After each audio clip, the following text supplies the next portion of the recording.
on. So before we get started, I'm just going to be honest with you. I do curse in this part too a lot because I think when you have successes, people always look at the good parts and want to judge you on the good parts of your journey, but they don't want to see the not so good parts, or they forget the bad parts. And people rarely judge your journey once you get to the top, but I do talk about some things on the way to my influencer journey that's not so easy and not so fun to deal with. And I was really pissed off, and I do curse. So I just want to let you know up front, I am going to pull the curtains and show the good, the bad, and the ugly. And it wasn't pretty. So if you don't want to hear me curse, just go ahead and just stick with the part 1 and go to my other videos. But I really do go off on here. So I just want to let you know up front. If you're down to watch, if you're down to watch. If you're not, that's fine. I just want to let you know that Leisha does curse in this. And I do snap. Just want to let you know. Oh, that was perfect. Did y'all hear that? Dope. Okay. Onward, if you want, or you can stop here. But anywho, thank you for watching either way, even if you stop here.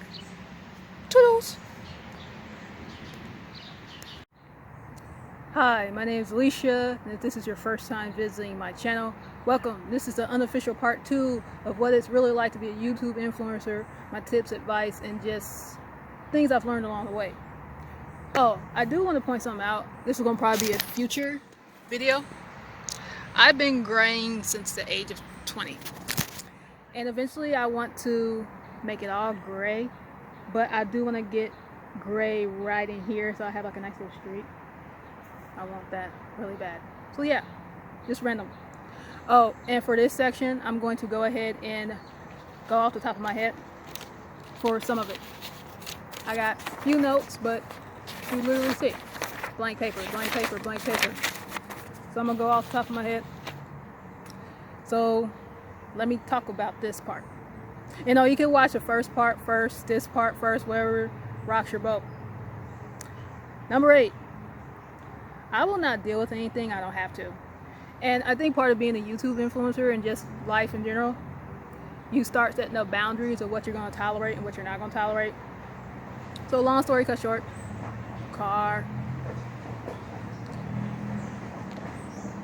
long story cut short, I used to work for this temp agency, and as you know, if you're somebody with chronic illnesses and stuff, you get flare-ups at moment's notice. It could come without warning. Your body's just tore up. I asked permission if I could get 2 bags because I had a really bad accident, and basically I was lied on and said, hey, she's going around grabbing all this shit. Not true. And I decided that day to stop working for them because if I'm gonna get lied on and all that other bullshit, I'm not gonna tolerate certain things.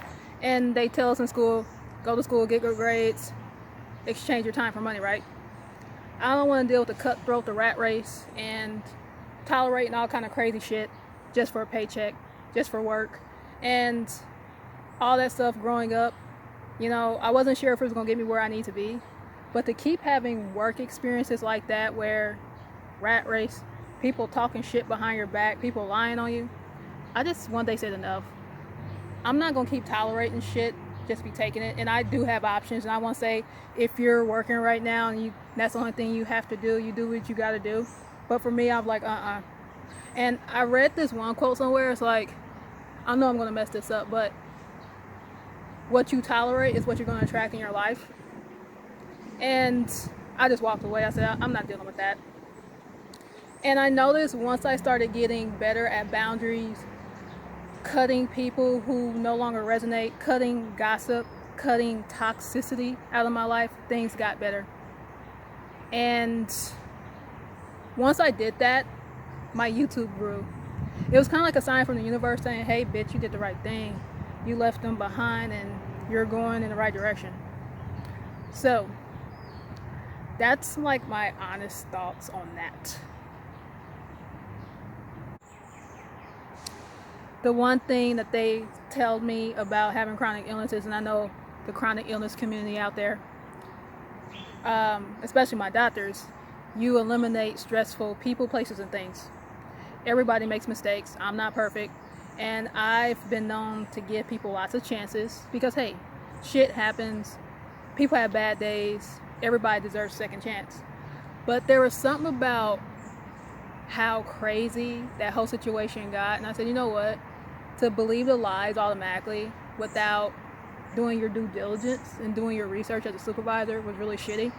I had to end up being in the hospital and getting treatment and getting checked in and going back and forth between doctor's appointments, and I said that was so uncalled for. And I just decided after that situation that I'm not going back. Life is too short, and I'm not going to stomach anything else. So that's it. Enough.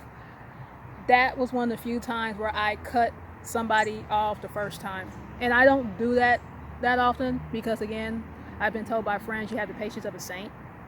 I'm a very patient person, but even I reach my limits, and that was one of the few times where I reached my limit, cut them off. And so I haven't been back there ever since. Number 9. Like I said, I'm going off the top of my head, so if I make any mistakes, my bad. I've been called all kinds of names, but I silenced them all. And I hate to admit this, a lot of the name calling came from immediate family members. You know, you're unbalanced, you're mentally off. I've had friends say delusional, crazy, all because I said I wanted to do this instead of doing that. And a lot of people around me throughout the years want to push me into a 9-to-5 job. I'm not a 9-to-5 person. I'm not going to deal with the rat race. I'm not going to deal with cutthroat. Like I told you in the last section, look at all that crazy shit that happened when I tried to do something normal just to earn a living. I was lied on and backstabbed. I didn't want to exchange my time for money. I didn't want to go into work, have somebody tell me when to eat, when to take a break. I mean, I even recently posted on Facebook, I said, listen fam, I love you, but if you can't bring the shit to me like grown adults, I'm not gonna engage in conversation with you because you're talking shit behind my back. You can't even come talk to me in person. What the hell, y'all too old for that shit. You're supposed to be elders and people in your 60s and 70s, and you can't even have a conversation with me. I don't want to do the same things as you. I don't want to work a 9-to-5er like you. And that's not to insult anyone who's working a 9-to-5er. I just don't want to do the same things. I sit here and listen to people in my family and friends and people I know and acquaintances. Oh, well, somebody at my job backstabbed me and talked about me and is spreading all kind of work on me and spreading rumors and making my life miserable. You're doing the same thing and expecting different results. That's insanity. But yet you're trying to get me to do the same thing as you. You want me to work in that rat race just like you. Misery loves company. And I mean, I don't want people to take this the wrong way because I'm not better than anybody else. And I'm not saying if I had to do it, I would, but I got options. I don't want to do that. I don't want to be miserable like that, hating my life, going into a car, driving to work, and doing the same routine over and over again. I wasn't going to do that. I want to take my own path. And because I want to take my own path, I was called all kinds of names. But now that I'm starting to gain traction, there's been pure silence. Nobody hasn't said shit to me. Of course, like, people gonna still talk, like, I don't care about that. But it's just, I didn't want to do the same things like other people around me and caught a lot of heat for it. So my advice as a YouTube influencer now, stay the fucking course. Don't let family or friends try to push you into a direction you want to go into, because I feel like if I were to work a 9-to-5 job, I wouldn't be able to do some of the stuff I'm doing now. You know, if I wanted to take 2 weeks off to travel to Spain or do all the stuff I'm doing, do you think a job would really be flexible? Hell no, they would fire my ass and replace me the next day. If I died, my job would be posted tomorrow. They don't give 2 fucks about me.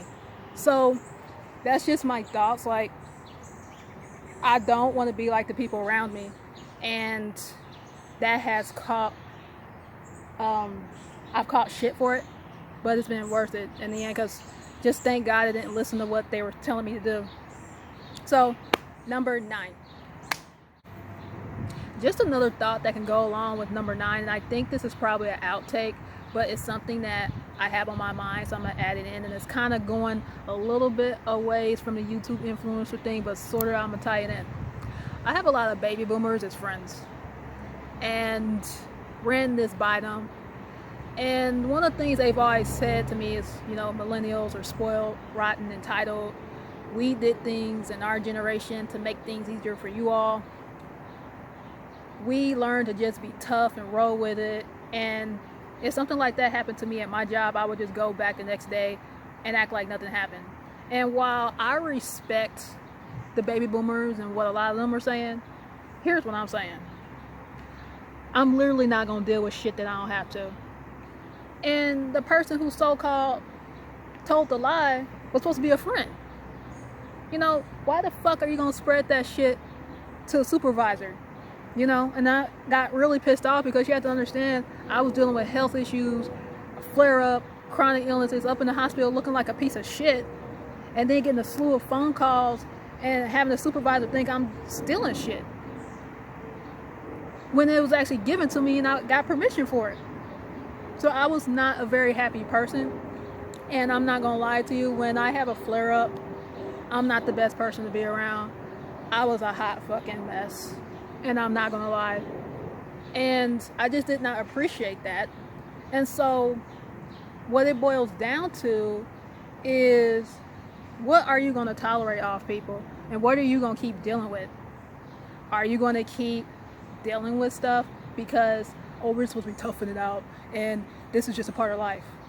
Or are you gonna say, no, I'm gonna protect my mental health, I'm gonna protect myself as a person, I'm gonna protect my boundaries, and I'm just gonna say, hey, this is not okay? Because if I went back, I'm basically giving the message, hey, it's okay to treat Leisha like a piece of shit. We treated her like a piece of shit before, and so she'll take the treatment and we can keep doing it to her.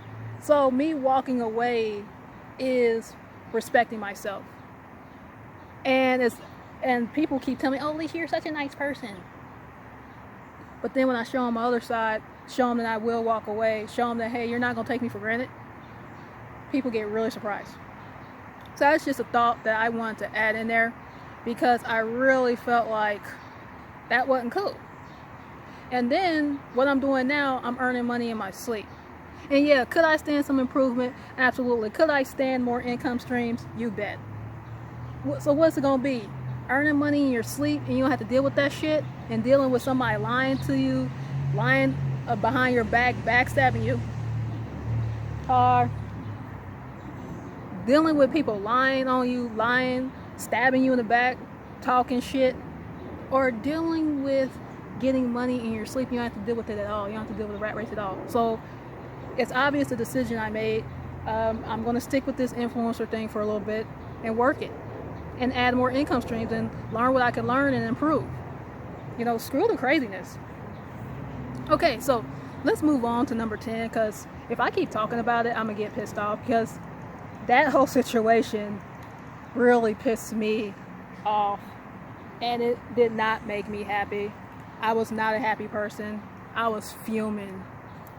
I was pissed, and I don't get angry easy. Okay, so number 10. Third eye thoughts. As you mature, you will realize that many people only keep up with you because they want to know about you, not necessarily because they care about your well-being. You'll find that people feed off the moments in your life only to hold comparisons between yourself and them, or to discuss you elsewhere.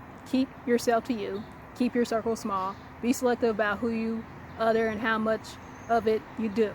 Not everyone holds your well-being in their best interest. Not everyone will find happiness in your happiness. Not everyone is your well-wisher. As you mature, you'll find that being selective in your speech and your company is best for you. Third eye thoughts and Navista. Sorry if I said your name wrong. Yes, my cousin posted this. Thank you, Mariah. On point. So every time my mom runs into some old grade school folks, they're always asking about me, you know, how Leisha doing, and they could give two fucks about me. During my grade school years, you guys were not nice. They were not nice. And I did have some people that were on my team during those days, but a lot of people were not nice. And they're asking my mom things about me, not because they care. They want to hear bad things about me so they can have someone to laugh at, make fun of, talk about. Oh, haha, Leisha's a failure that we wanted her to be. be careful who you let into your life, and be careful who you let into your inner circle. Not everyone deserves to be there. I have to be honest. When they ask me stuff, I'm like, you guys don't care about me. I'm not coming to reunions because you showed me better than you could ever tell me how much y'all cared about me. And no, I don't want you in my life because you're not a true supporter, you're not a true friend. You never were. You guys are not friends. So, you guys and gals are not friends. And so, I always make it a point to stay away from people who are not friends. And interestingly enough, when I do have medical issues, when I do have medical crisis, I do have a small select group of people that I tell just to let somebody in on what's going on, because I'm not really the type of person that will get on Facebook and say, oh, I threw up 6 times, oh, I'm in treatment, oh, I'm in the hospital, oh, I got all these pains all over my body, oh. I'm a chronic illness warrior. It's a part of my life. Flare-ups are a part of my life. I learned to live with it, but I'm not going to get on Facebook or social media and talk about how much pain I'm in a given day. You know, I'm out for this amount of weeks, and I'm out for this amount of months, and woe is me, and play victim. But I do tell a small group of people what's going on, so somebody knows. So, keep your details about your life to people that you can really trust. And being selective is a thing, because not everybody is happy for you. That's why when I do things, when it's speech related, when I do like make a money move, or when I'm doing a career move, or doing something classy, I don't always talk about it, because not everybody wants to see you do well. There's a lot of people from my old school who would love to see me fall down so they can have something to laugh at, and that's a sad reality. I decided to follow through on my dreams instead of talking about it, because let's just be honest, if I were to tell some of my friends back when I was a teenager or in my 20s, hey, I'm gonna do this, hey, I'm gonna do that, hey, I'm gonna do this, oh, you're not gonna do that stuff. Some of them probably would have been supportive, but a lot of them would probably just shot it down, hey, you can't do that. But now that I've made my dreams come true, and it's reality, that's better than talking about it, but then not ever really doing nothing. Because how many people you know say they're going to do something, but then they don't do it, they don't follow through on your dreams, and then you just don't take them seriously. Uh-oh. Somebody about to do a project. Cool. So, now that I am a YouTube influencer, I find it's better just to do it instead of always talking about it. I didn't take on speeches to be famous or catch a trend or go viral on TikTok. All those things are very nice. I have a platform and I have my tribe. And I can also raise awareness on the issues that mean a lot to me. I'm not getting that behind on stage to become famous or to get loads of people in concert stadiums all across the country, although if that happens, that would be great. I actually took on speeches because I had a lot of friends pass away, and if I can help someone out there feel supported in ways that I didn't feel supported in all the years I went through that, that would be great. It's very uncomfortable for me to get on stages and talk about it because it's very painful and it's hard, but I also feel like I'm helping somebody. Like I said, I have a platform. I can use the platform to raise awareness, shine a big spotlight on issues, and just bring awareness and be supportive and honor my friends' legacies, and let my friends know above that I haven't forgotten about you and I care about you, and I hope I make them proud. And yeah, because when you have a platform like I do, and when you're an influencer, you know, I put that little quote thing, you have to take responsibility and be responsible with your platform. You use it for good, use it to shine awareness on things that you want, and lead from the back. And I also like to lead from the back, because you're not going to get recognized for everything you do. Like I said, I could give 2 shits about any recognition. Like, I can give a speech and only 10 people be in the audience. Uh-oh. Noise. Airplane and noise. Okay, let's just go with it. I've been to a bunch of different places already, and I didn't post about it on Facebook and Instagram. I don't care about recognition and getting credit and, oh, I gave a speech today in London, or I gave a speech today in New York. If there's 10 people in that audience, that makes me happy. If there's one person, I'm the game with that. Like I said, all the pain and all the experiences I've had with losing friends, I just want to raise awareness. That is my main goal, and to keep raising awareness on it so we can keep talking about it, so we can support those and support people who need help, and keep shining a light on it, because it's not going to go away. Because my main issues so far are suicide prevention, mental health, gun violence prevention, postpartum depression, suicide prevention amongst moms, postpartum psychosis, that's one of my new ones, and those are ones I could think of off the top of my head. Oh yeah, hearing loss, and there's a couple more out there that, like I said, I'll think of them later. So yeah, just to keep in mind, being a YouTube influencer is not just posting videos and, oh, I'm going to get a bunch of views on this video, or I'm going to get a bunch of comments. I'm going to use it for good, and I'm also raise awareness, and also talk about the not so easy things. As always, thank you for watching my part 2 of what is it really like to be an influencer. I will talk to you all later.